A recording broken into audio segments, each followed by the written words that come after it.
ઘરફોડ ચોરીના ગુનાના આરોપીઓને ગણતરીના દિવસોમાં પકડી પાડતી હજીરા પોલીસ.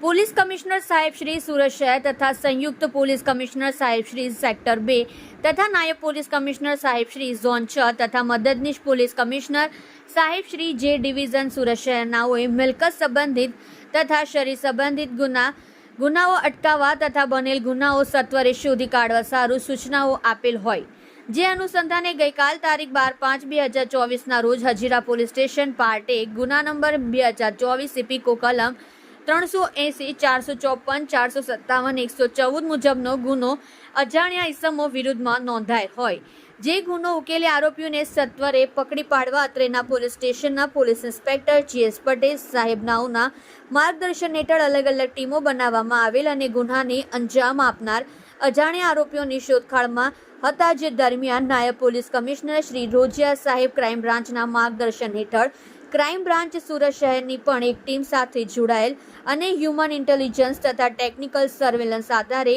આ ગુનાને અંજામ આપનાર આરોપીઓ મધ્યપ્રદેશના ધાર જિલ્લાના હોવાનું જણાઈ આવતા ધાર જિલ્લા ખાતે આરોપીઓની તપાસ કરતા મળી આવતા આરોપીઓને ઝડપી પાડી ગણતરીના દિવસોમાં ગુનાનો ભેદ ઉકેલી ગુનાને અંજામ આપનાર આરોપીઓ મુન્ના કરમસિંહ અજનાર, ઉંમર વર્ષ 18, ધંધો ખેતીકામ, રહેઠાણ ગામ બગોલી, પોસ્ટ નરવલ, થાના 1.5, તાંડા, જિલ્લો ધાર, મધ્યપ્રદેશ. ભાયા ઉર્ફે સીમાડિયા હિરજી અજનાર, ઉંમર વર્ષ 25, ધંધો ખેતીકામ, રહેઠાણ ગામ બગોલી, પોસ્ટ નરવલ, થાના તાંડા, જિલ્લો ધાર, મધ્યપ્રદેશ.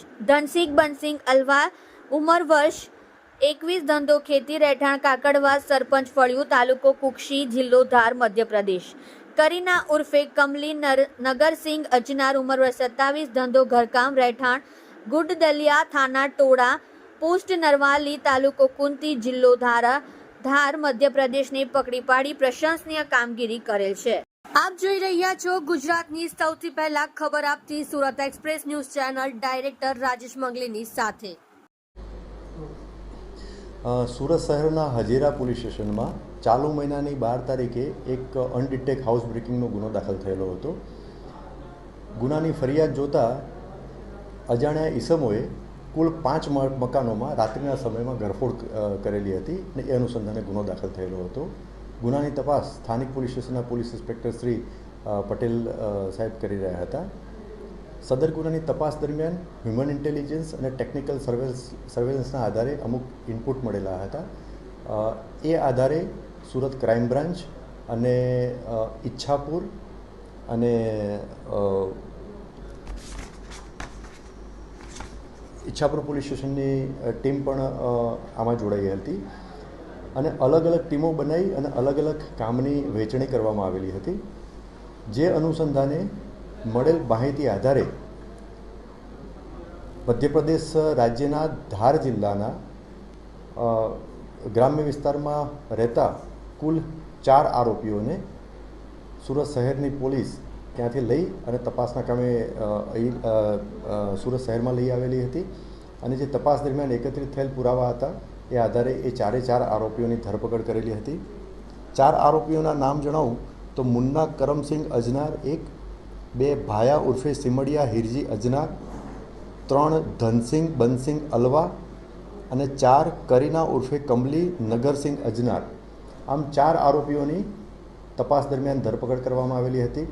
હજુ ગુનાની તપાસ દરમિયાન જે તબક્કામાં છે ત્યાં સુધી હજુ 3 આરોપીઓની ભૂમિકા હજુ સ્પષ્ટ થયેલી છે. એ લોકોને પકડવાના બાકી છે. આજે 4 આરોપીઓની ધરપકડ થયેલી છે.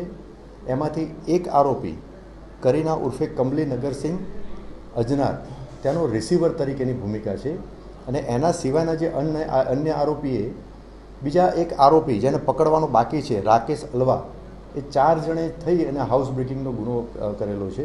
આમ 3 આરોપીઓ હજુ ધરપકડ કરવાના બાકી છે. સદર ગુનાની તપાસ દરમિયાન 4 આરોપીના નામદાર કોર્ટમાંથી રિમાન્ડ માંગવા તજવીજ કરવામાં આવેલી હતી. જે પૈકી 4માંથી 3 આરોપી એટલે કે 3 જે મેલ આરોપીઓ જે છે એના દિન 2ના રિમાન્ડ મળેલા છે. હાલમાં તપાસ સ્થાનિક પોલીસ સ્ટેશનના પોલીસ ઇન્સ્પેક્ટર શ્રી કરી રહ્યા છે.